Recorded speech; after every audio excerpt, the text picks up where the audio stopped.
They landed like a late-night sketch. Dave Chappelle on the marquee, the Bad Friends duo, Bobby Lee and Andrew Santino, listed for a live show, and a city trying to prove it can host a world-class laugh festival while also wearing a PR gloss that some observers call painfully shiny.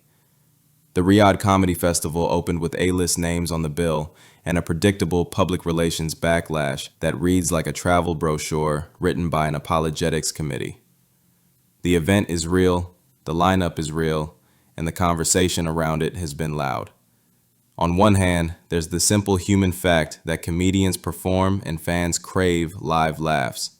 For many Saudis and international visitors, seeing big-name acts in Riyadh felt like cultural currency, a sign the city is opening, if only in headline form. Some attendees and ticket holders were genuinely excited.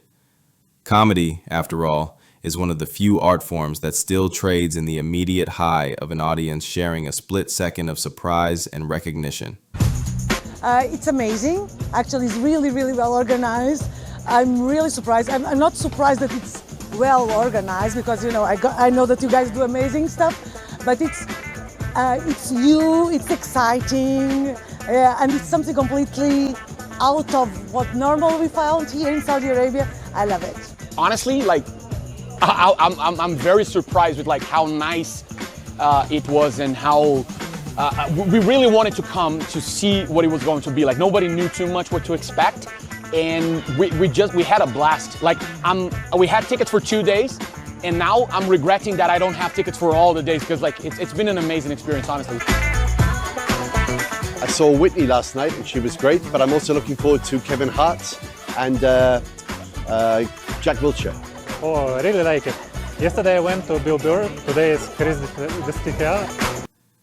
On the other hand, a chorus of critics, fellow comedians, human rights organizations, and social media users framed the festival as an attempt at image laundering.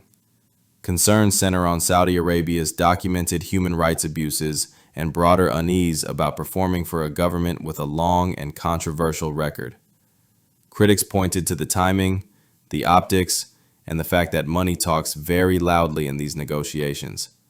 Some raised the even more explosive charge that the kingdom's role in regional geopolitics intersects with unresolved questions and resentments that predate this festival. In short, the stage was always going to be a political one. All right, behind me right there is Phil Mickelson, the face of this new golf league being bankrolled by the Saudi government. $100 million. That's all it took for him to come here. And I guess forget about that journalist that was chopped up by the Saudi government. Hey Phil, give us a wave. Let's go. Yeah. Yeah, give me a look. Yes, thumbs up. Thank you. All right. Last hour, Phil Mickelson teed off here at the 16th hole just behind me. Here's what happened. Do it for the Saudi royal family. Come on, man. One more time and we'll escort you out. Okay, I'm sorry. I'm so sorry. I am sorry. I'm very sorry. I'm very sorry. I'm sorry. I'm very sorry. Not every comedian was willing to hop on that plane. Atsuko Okatsuka publicly said no, posting what she described as the offer letter and the festival's content restrictions, explaining that she turned the gig down and exposing the kind of editorial strings attached to performing there. Her choice added texture to the debate. This isn't just a moral yes or no. It's also a contract negotiation about what counts as allowable comedy.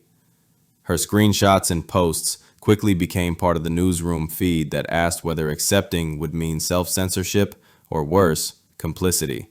Steve Byrne calls me and Steve Byrne goes, "You want to go to Israel?" I go, "Why?" That's my response, right?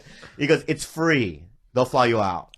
Come on, you didn't do Birthright and pretended you were Jewish. No. Can you imagine? Yeah, I didn't do that. No, but he said, no, the Israeli government is flying out like celebrities for free out there to do a tour for free, and it's on the house. They fly you first class, the whole thing. Wow. And I go, "Oh, who's going?" He goes, It's going to be me, you, George Lopez, Jamie Chung, Brian Greenberg, her husband. I love him. I love Brian, right? And I go, it's free? And they go, yeah, it's not free. Because when you land there, they go, you have to every day tweet positive things about Israel. The controversy hasn't landed evenly on every performer. Dave Chappelle, who has been no stranger to controversy in recent years, was, somewhat surprisingly to some observers, relatively spared the same level of sustained online scolding aimed at other acts. Meanwhile, Bill Burr has repeatedly become a punching bag in this particular debate, perhaps because his public persona and comedic premise make his decision feel like a sharper sort of betrayal to some fans. Anybody else been added to the list? I think Tim Dillon was. That doesn't blow my mind. Though. No, Tim is the fucking. Tim's the Tim exact is soulless. person that would do it. Yes. Yeah, and like merrily and be like, I don't care. Yeah. I get that. Whitney. They're paying me seven Whitney surprises figures. me. Burr surprises me. Louis surprises me. Burr's coming to Skankfest? No, this is for the talking about the Saudi Arabian Comedy Festival. Why the asymmetry? Partly it's about audience expectations and partly about timing. Some comics have reputations that insulate them, others depend on different kinds of fan trust that can evaporate quickly when optics turn sour. Social platforms amplified everything. Threads, Reddit posts, X/Twitter threads, and TikToks became the digital amphitheaters where jokes, hot takes, and moral calculus were performed for free. Some threads were defensive, arguing comedians shouldn't be expected to serve as foreign policy moral arbiters, while others were merciless, framing performances as performative cash-ins. The weekend became a reminder that in the internet age, a comedy tour is never just a comedy tour.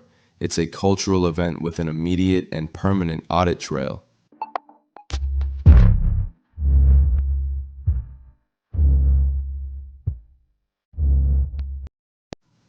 If there's a bottom line, it is this. Comedians who accept invitations to places with fraught political reputations will always be doing two things at once, telling jokes and sending a signal. Audiences will decide whether they're there for the set or for the signal, and critics will decide whether this counts as art, complicity, or both. For performers like Bobby Lee and Andrew Santino, the immediate response from fans in Riyadh was mostly warm. For critics far away, the show became a front in an ongoing debate about money, morality, and the limits of stand-up's freedom of speech. The festival did what festivals do. It gave people something to talk about, and not everyone walked away laughing.